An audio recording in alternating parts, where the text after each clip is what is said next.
Bapak, Ibu, Saudaraku, sebelum kita mendengarkan firman Tuhan, kita akan mulai dulu dengan doa biar Tuhan memimpin dan memberkati firman yang sebentar kita mau dengar. Mari kita satukan hati. Bapa di surga, kami bersyukur, berterima kasih untuk kesempatan hari ini Bapa, kami mau dengar suara kebenaran firman-Mu. Mari Tuhan, kami mau buka hati untuk diisi oleh kebenaran firman Tuhan. Tuhan menjamah setiap hati yang mendengarnya, sehingga kami boleh diberkati dan dikuatkan melalui firman-Mu. Kami boleh dididik, kami boleh didewasakan melalui kebenaran firman-Mu. Dan juga hamba-Mu yang sebentar akan menyampaikan firman Tuhan, kepadanya Tuhan tambahkan urapan-Mu Tuhan atas hamba-Mu. Engkau memakai lidah bibir hamba-Mu, dan biarlah kuasa-Mu saja yang bekerja melalui kebenaran firman yang sebentar disampaikan oleh hamba-Mu. Terpuji nama-Mu Tuhan, di dalam nama Tuhan Yesus kami siap diberkati oleh firman Tuhan. Haleluya, amin. Shalom, shalom saudaraku terkasih di dalam Tuhan. Apa kabar? Pasti luar biasa. Bapak Ibu saudaraku yang terkasih, hari ini pandemi di Jakarta, DKI makin dirasakan merajalela ya. Bahkan pemerintah DKI sudah mengumumkan bahwa mulai hari Senin tanggal 14 itu kantor-kantor harus banyak yang tutup.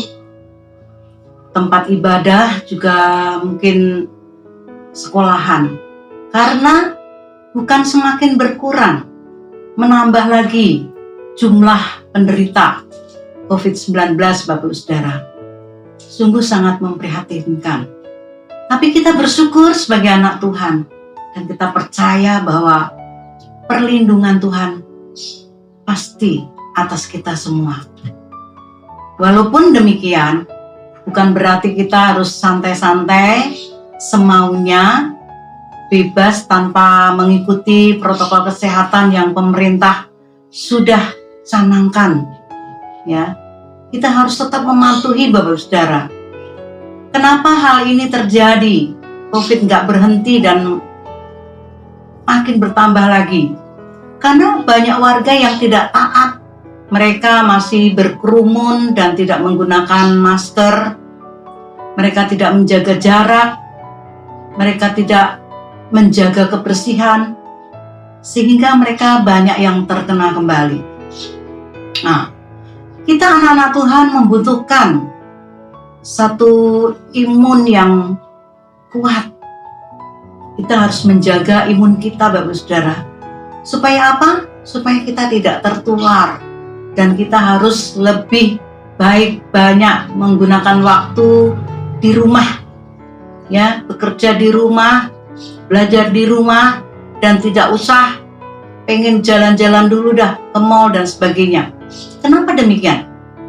Ya mengingat sekarang ini penyakit ini nggak bisa kompromi, nggak memandang jabatan, nggak memandang usia, nggak memandang kaya atau miskin, bisa menyerang dan mengenai siapa saja.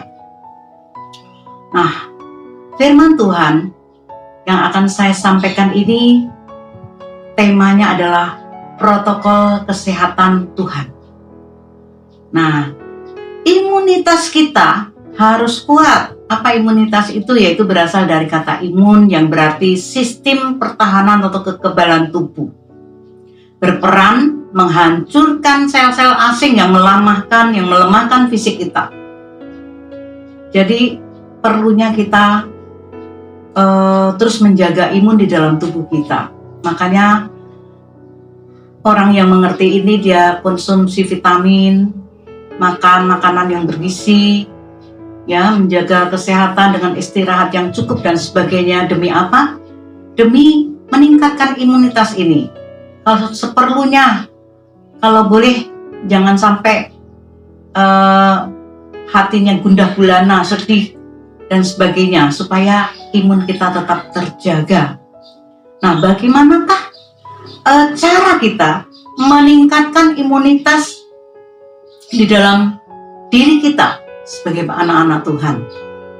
Nah, mari perhatikan beberapa bahasan yang akan saya sampaikan. Yang pertama yaitu hati yang gembira atau sukacita. Jadi menjaga imunitas dalam tubuh kita itu pertama adalah sukacita. Di dalam Amsal 17 ayat 22, di sana dikatakan hati yang gembira adalah obat yang manjur, ya kan? Tapi semangat yang patah akan mengeringkan tulang. Ada sebuah nyanyian lagu yang kita bisa nyanyikan yaitu hati yang gembira adalah obat, seperti obat hati yang senang. Tapi semangat yang patah keringkan tulang.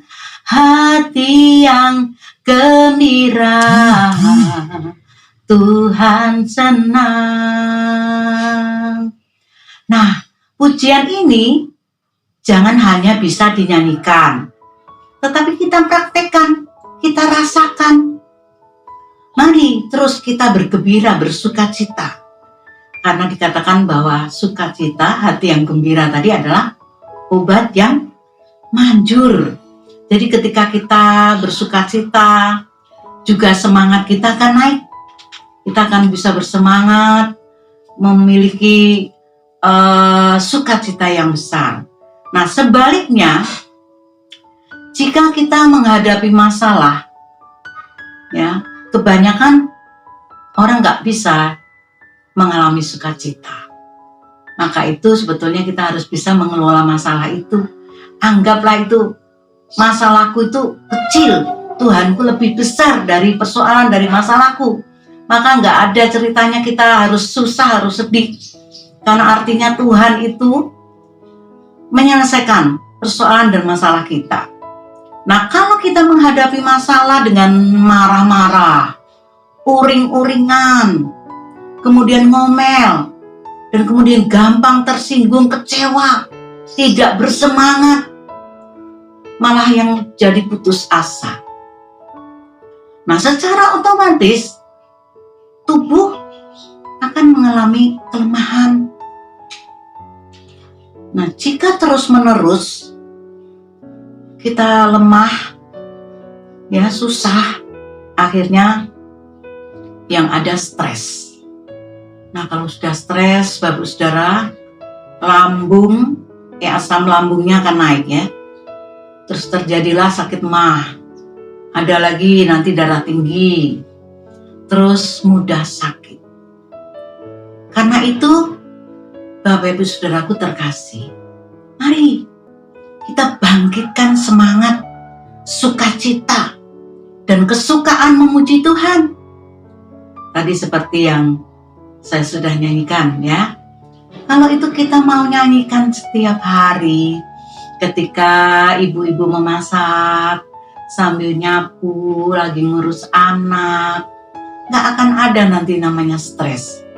Bapak-bapak juga boleh nyanyikan itu selagi berangkat ke kantor, mengendarai motor atau lagi setir mobil, ketika sedang membersihkan mobil pribadinya dan sebagainya, itu bisa kita nyanyikan. Jadi pikiran kita itu nggak ada kesempatan untuk berpikir hal-hal yang negatif, hal-hal yang susah-susah. Kita mikirkan hal yang sukacita saja. Ya, seperti lagu tadi, hati yang gembira adalah obat. Jadi yang sakit pasti sembuh, amin. Puji Tuhan, ya. Sakit apapun gak usah dipikirin. Kita tahu bahwa Allah kita adalah Allah penyembuh. Ya, Jehovah Rafa yang menyembuhkan kita dari segala sakit penyakit. Dan imani itu ketika kita memuji Tuhan, hati yang gembira adalah obat. Itu menjadi obat dalam tubuh kita. Dan gak terasa nanti yang sakit sembuh, ya kan? Kita dipulihkan. Ada pujian lagi yang membuat imun kita bisa naik dan kita bisa sukacita. Misalnya kesukaan dari Tuhan. Mungkin kalau untuk opa-opa, oma-oma ini lagu lama masih ingat ya. Untuk anak-anak sekarang mungkin apa ya lagu itu? Nggak tahu ya, belum pernah didengar atau bagaimana. Nah, ada pujian juga, puji Tuhan pada setiap hari. Puji Tuhan pada tiap hari. Nah, kalau kita menyanyikan itu Bapak Ibu Saudara, lagu-lagu yang membawa suasana hati menjadi sukacita, maka kita akan terus hidup dalam sukacita dan tubuh kita pasti menjadi sehat ya. Jadi sukacita dalam Tuhan itu belum tentu tanpa beban. Karena namanya persoalan itu setiap hari ada. Masalah itu ada, jadi beban hidup kita itu tetap ada. Tapi kita bawa dalam sukacita. Kalau orang sana katakan enjoy aja, ya, kita bawa dalam sukacita. Nah, bukan berarti nggak ada masalah. Tetapi ketika kita memuji Tuhan itu, bibir kita bisa tetap tersenyum, nggak akan muram, ya kan? Nggak akan terlihat murung, tapi ada sukacita, dan sukacita kita yang dikerjakan oleh Roh Kudus adalah sukacita yang luar biasa. Kalau sukacita yang dunia berikan, ini sukacita yang semu. Nanti begitu kita selesai menikmati sukacita yang dunia ini berikan, susahnya datang lagi. Contohnya, kalau kita melihat tontonan pelawak, ya, pelawak itu kan sukanya menghibur. Kita bisa tertawa, hahaha, hihihihi, hehehe, bisa terpingkal-pingkal bahkan sampai keluar air mata. Saking lucunya kita melihat tontonan itu, hatinya senang, ya. Tapi begitu itu selesai acara, kembali orang susah merenung dan sebagainya. Beda dengan sukacita yang dikerjakan oleh Roh Kudus, Bapak Saudara. Sukacita yang Tuhan berikan itu akan membawa kenikmatan yang luar biasa. Dan itu berefek pada fisik kita. Yang tadi lemah jadi kuat, yang susah jadi sukacita. Nah, ada berkat dan manfaatnya yang bisa dihasilkan dari sukacita yang dikerjakan Roh Kudus, Bapak Saudara. Apa ya berkatnya? Apa manfaatnya? Manfaatnya yaitu tadi, menjadi obat yang manjur. Ya, yang sakit-sakit saat ini terus muji Tuhan. Jangan renungkan sakitnya, aduh kok ini sakit, kakiku nggak sembuh-sembuh, kepalaku pusing nggak sembuh-sembuh. Gak usah dipikirin itu, mari coba memuji Tuhan, besarkan nama Tuhan. Kita muliakan nama Tuhan. Dan ketika ada sukacita, menambah semangat. Dan juga awet muda. Setiap orang gak ada yang pengennya cepet tua, cepet keriput. Maunya pasti, pengennya awet muda. Kalau ada obat yang dijual aja anti tua, ya kan, anti keriput, pasti banyak kok yang beli. Karena nggak ada semua orang yang pengen itu, ya pasti maunya sehat, awet muda dan sebagainya. Nah, kenapa kita nggak lakukan firman Tuhan ini saja? Daripada mengeluarkan dana yang begitu besar hanya untuk memberi obat-obatan, gimana supaya wajah ini kelihatan cerah ceria? Karena wajah kita ceria atau enggak itu terpancar dari hati kita, Bapak Saudara. Kalau hatinya sukacita, kita memuji Tuhan, secara otomatis wajah kita juga terlihat cerah ceria. Jadi lakukan itu ya. Dan kita ketika sukacita itu bisa menguatkan imun tubuh kita. Kita bisa powerful doing, melakukan sesuatu itu dengan sungguh-sungguh kekuatan yang luar biasa. Nah, kalau kita hidup dengan sukacita, maka kita sebagai anak-anak Tuhan, kita menjadi umat pemenang, Bapak Saudara. Kenapa? Karena tidak akan ada namanya putus asa, ya kan? Gak akan namanya ada sudah menyerah. Kita anak-anak Tuhan harus berjuang sampai mendapatkan kemenangan. Ya. Kemudian Bapak Ibu Saudaraku yang terkasih dalam Tuhan, apapun yang kita hadapi, yang saudara hadapi saat ini, terus pertahankan sukacita itu. Jangan sampai kehilangan sukacita. Di dalam Filipi 4 ayat 4 itu juga dikatakan, ya, bersukacitalah. Selalu, sekali lagi kukatakan bersukacitalah. Mungkin kita bisa katakan, bisa ngomong, ini ayat firman Tuhan nyuruh kita bersukacita. Ya, enak aja. Gimana aku bisa sukacita kalau aku harus mikirin biaya kuliah anakku yang begitu besar, ya kan? Terus mikirin sakit penyakit keluargaku, banyak yang sakit. Mikirin pekerjaan yang tidak ada sampai sekarang. Mikir harus makan apa dan sebagainya. Tuhan bisa melakukan sesuatu yang di luar dugaan kita. Apa yang tidak pernah timbul dalam hati, yang tidak pernah kita pikirkan, itu Tuhan yang akan adakan. Amin. Puji Tuhan. Mungkin kita nggak tahu, ternyata beras sudah nggak ada. Terus bagaimana anak-anakku makan apa? Kalau kita datang kepada Tuhan, berharap dan mengucap syukur selalu, dan bersukacita, Tuhan itu bisa mengadakan sesuatu dengan caranya. Ya. Nanti tanpa kita sadari, tahu-tahu Tuhan suruh hamba Tuhan atau orang lain tahu datang mengirim sembako, Bapak Saudara. Dan isinya beras, kecap, minyak, gula, Indomie dan sebagainya. Kenapa saya bisa katakan ini? Karena saya pernah mengalaminya. Saya pernah mengalami saat-saat keadaan krisis di rumah. Tapi saya tidak teriak-teriak kepada siapapun atau lagi kepada tetangga. Ya kan? Saya hanya berlutut di kaki Tuhan.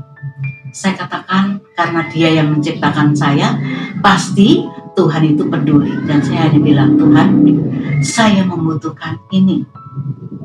Dan benar, Tuhan lakukan sesuatu yang di luar dugaan saya. Tuhan kirimkan seseorang untuk mengirim berkat. Seperti Nabi Elia waktu di Sungai Kerit. Dia kelaparan, dia butuh makan, Tuhan kirim burung gagak untuk mengirim daging dan roti. Luar biasa bukan, Bapak Saudara? Nah, itulah cara Tuhan itu. Sesuatu yang tidak pernah kita duga, yang tidak pernah kita pikirkan, itu bisa kita alami, bisa terjadi dalam diri kita. Itulah kebaikan Tuhan yang sungguh luar biasa. Ya. Lewat sukacita yang kita dapatkan, yang kita mau lakukan, mujizat terjadi. Seperti tadi, kesembuhan ilahi terjadi. Jadi banyak orang yang, Tuhan, aku sudah berdoa mohon kesembuhan, tapi Tuhan belum jawab. Sabar, Bapak Saudara. Kalau nggak sabar, banyak orang yang akhirnya lari tadi ke alternatif. Dia cari ke dukun dan sebagainya untuk dapatkan kesembuhan yang instan. Ya. Kesembuhan terjadi ketika hati kita penuh dengan sukacita dan kita mau memuliakan Tuhan. Suatu saat kami tim hamba-hamba Tuhan, Bapak Saudara, melayani di suatu tempat. Mereka berkumpul, banyak orang yang sakit, ada yang sakit mata, sakit kanker, ada yang terikat dengan kuasa kegelapan, banyak hal yang mereka alami, yang stres dan sebagainya. Mereka berkumpul bersama hamba-hamba Tuhan dan kami mengajak memuji Tuhan.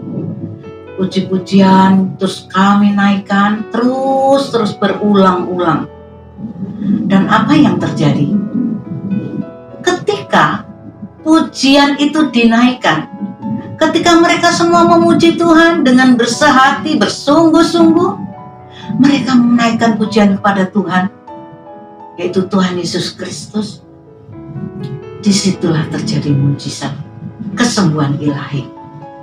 Mereka tadi yang namanya sakit pusing, ya, yang kerasukan setan bahkan dilepaskan. Memang manifestnya macam-macam, Bapak Saudara. Mereka ada yang teriak-teriak, ada yang muntah, ada yang berguling-guling. Tapi setelah itu hamba Tuhan datang menjamah, mendoakan, dan mereka mengalami pemulihan. Mereka mengalami kesembuhan, pelepasan yang dari Tuhan. Sungguh luar biasa ya. Hanya dengan pujian loh, hanya dengan kuasa pujian mereka disembuhkan.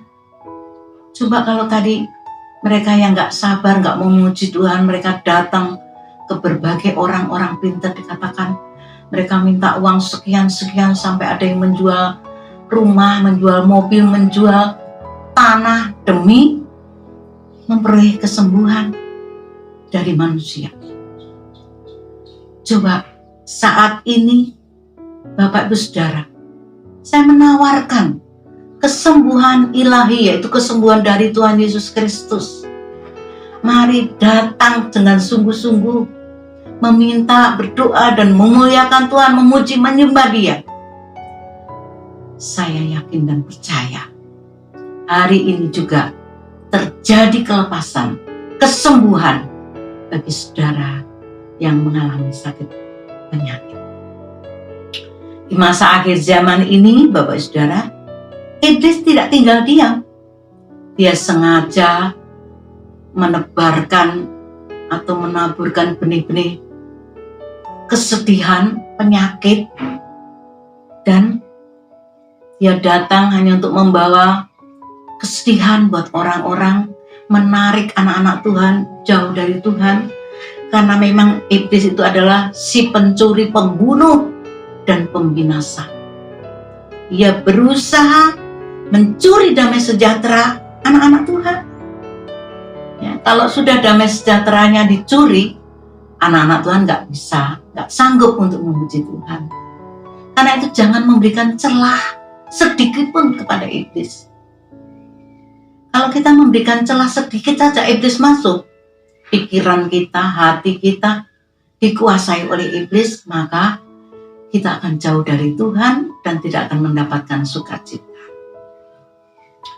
Nah, Bapak Saudara tentu pernah lihat ya, tisu pembersih untuk galon aqua itu. Nah, itu tisu itu kan ada sedikit celahnya, dirobek sedikit. Untuk apa? Maksudnya untuk gampang merobeknya.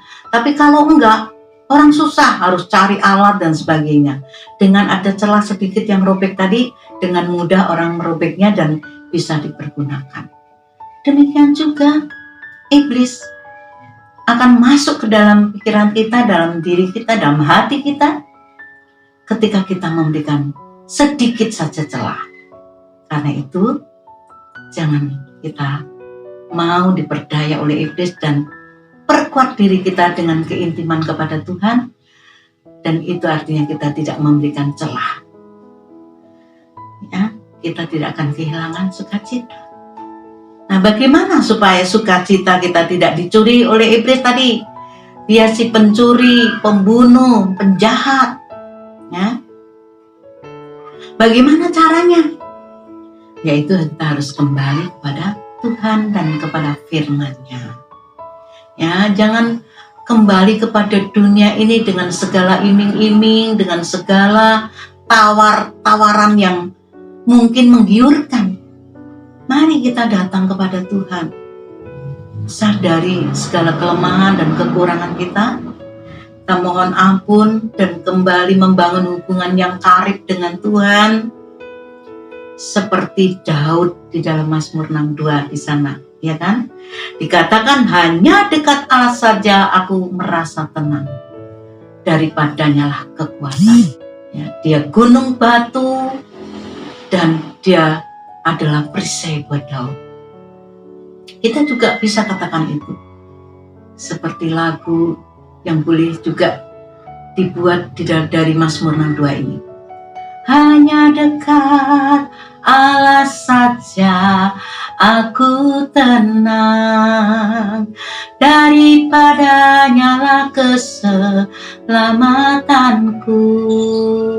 Mari terus puji Tuhan, bangun sukacita, bangkitkan roh yang sukacita, bergairah, dan apapun yang kita kehendaki, yang namanya mujizat, pertolongan Tuhan pasti datang, ya. Jangan beri celah dan hiduplah berdamai kepada Allah.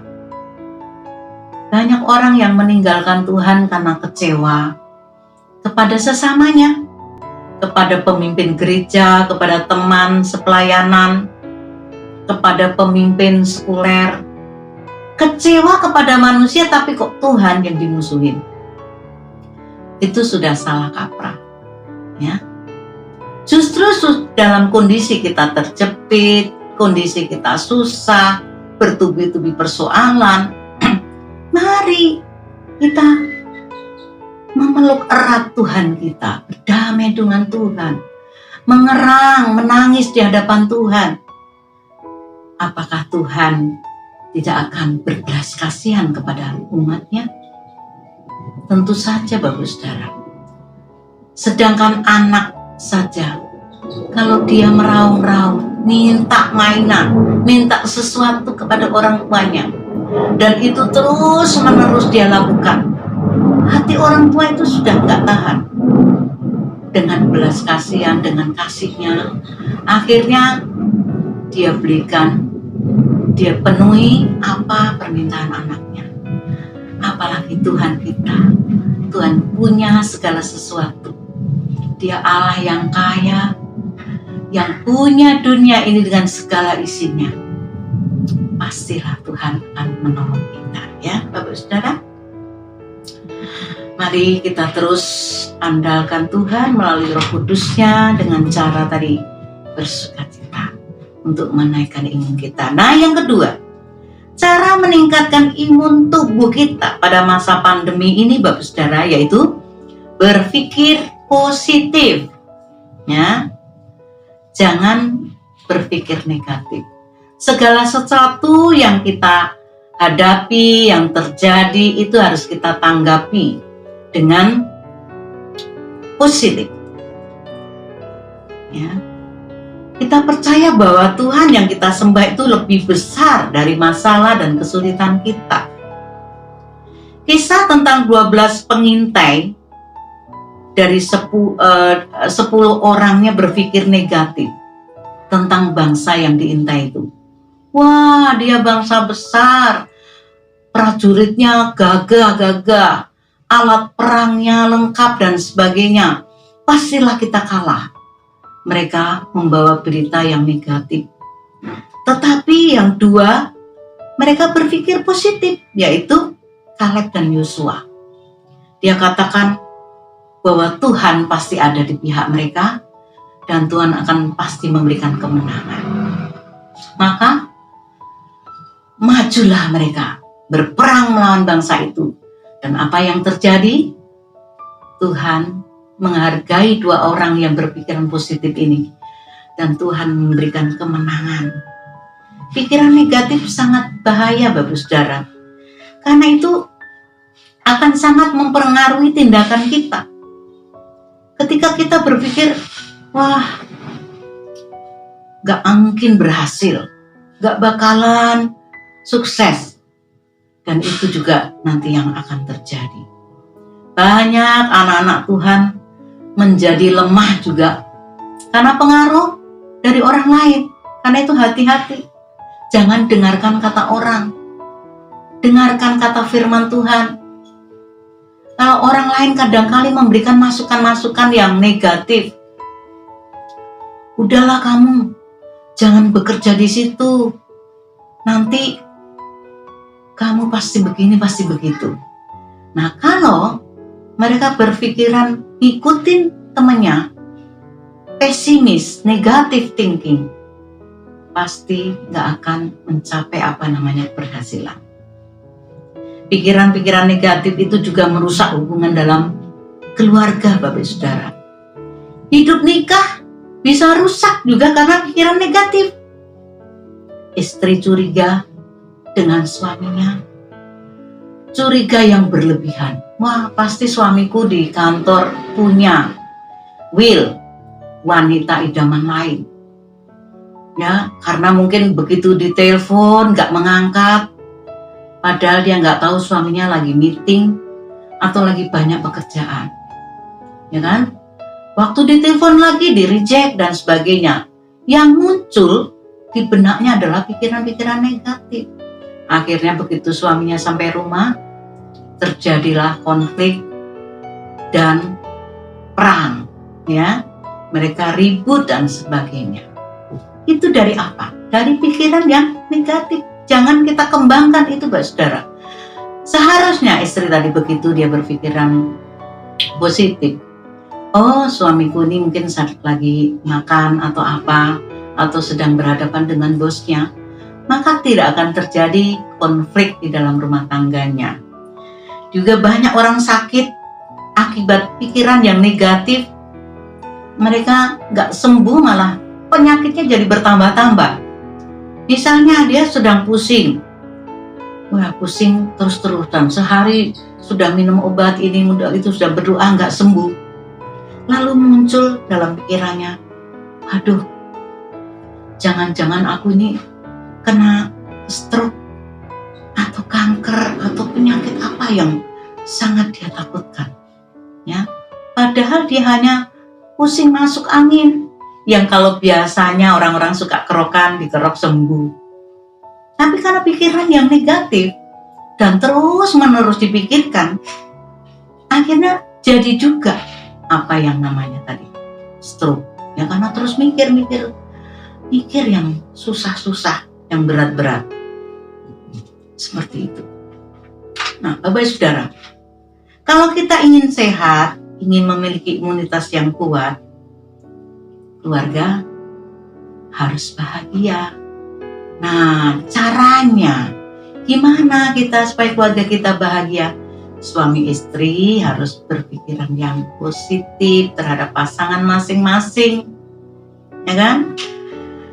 Karena apa, Bapak Saudara? Karena ketika kita sudah memberikan kesempatan pikiran kita berpikir yang negatif, saat itulah kita memberikan celah kepada iblis.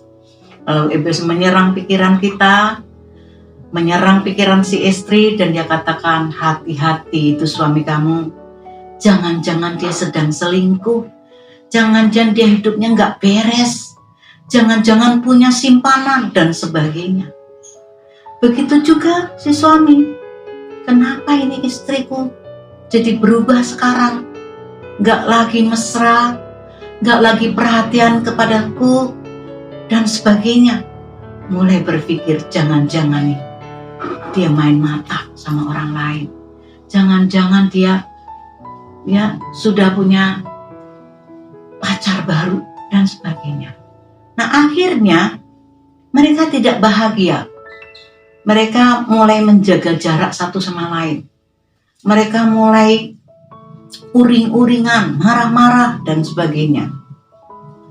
Jadi sekarang ini yang harus kita lakukan apa? Bapak Saudaraku yang terkasih, yaitu kita harus rajin melatih pikiran kita ini menjadi pikiran yang positif, yaitu pikiran Kristus. Seperti pernah saya sampaikan dalam ayat firman Tuhan yang dikatakan bahwa kita harus memiliki pikiran Kristus, apa yang benar, yang kudus, yang baik, yang mulia, yang sedap didengar, itu yang harus kita pikirkan. Bukan memikirkan sesuatu yang belum jelas, yang tidak pernah ada, yang nggak mungkin terjadi malah kita pikirkan. Dan juga kita harus melatih lidah kita. Lidah ini harus dilatih untuk mengucapkan kata-kata yang positif. Jangan sedikit-sedikit pas berdagang ngomong, wah apes nih, nggak ada pembeli. Nah, apes bener dah. Ya, kita pikirkan sesuatu yang positif, kita katakan sesuatu yang positif.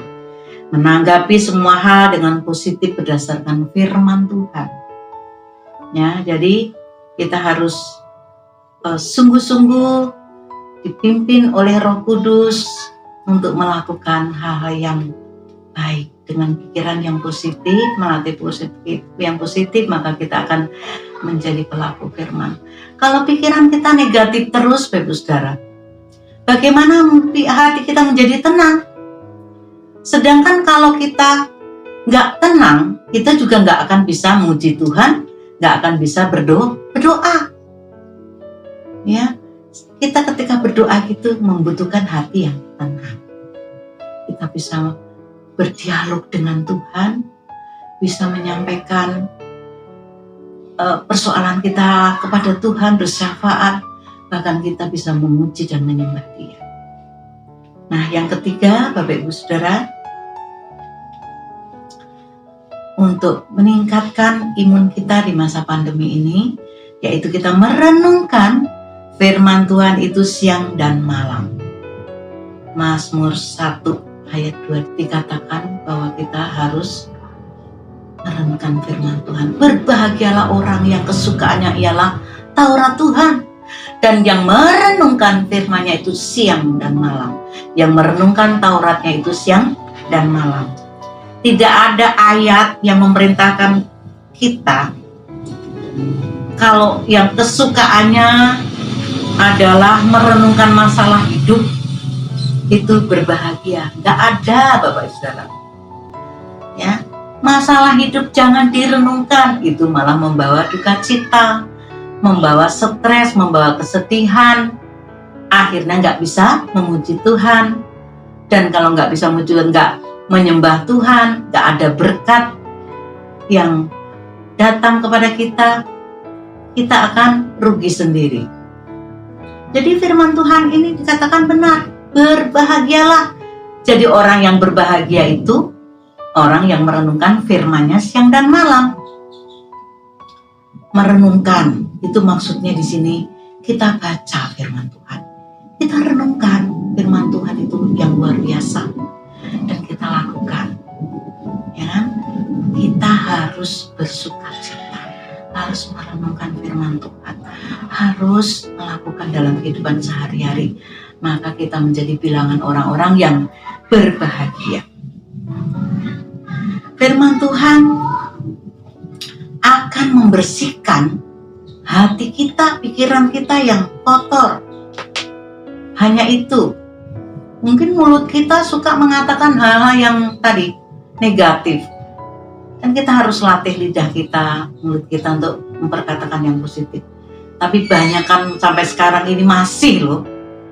Udah dibilang rajin ke gereja, anak-anak Tuhan, bahkan aktivis. Masih juga mengucapkan hal-hal yang kotor. Ya, hal-hal yang gak berkenan di hadapan Tuhan. Suka mengumpat dan mengatain anak-anaknya dengan kata-kata binatang. Aduh, ya semacam ini adalah mendukakan hati Tuhan dan tidak menjadi berkat. Bapak Ibu Saudaraku yang terkasih dalam Tuhan, mari kita renungkan firman Tuhan yang saya sampaikan hari ini. Untuk terus kita bisa menjaga imun di dalam tubuh kita, atau sistem pertahanan dan kekebalan di dalam tubuh dengan bersukacita, kemudian dengan berpikir yang positif, dan selalu melakukan firman Tuhan.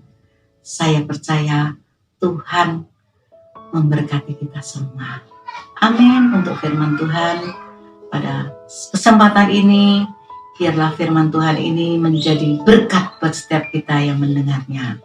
Tuhan Yesus memberkati.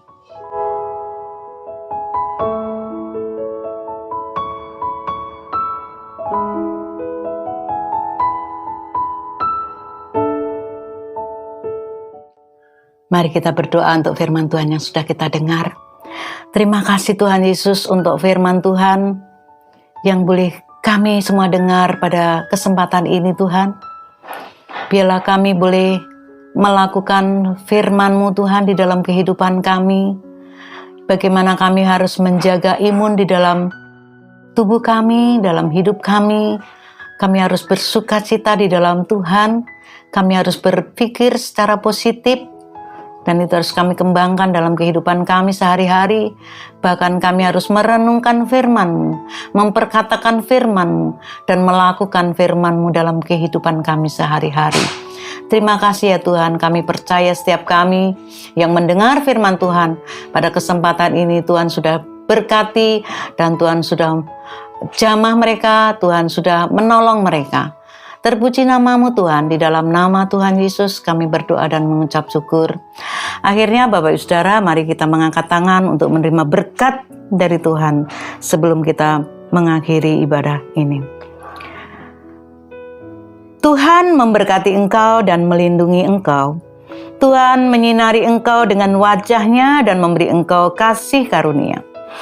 Tuhan menghadapkan wajah-Nya kepadamu dan memberi engkau damai sejahtera.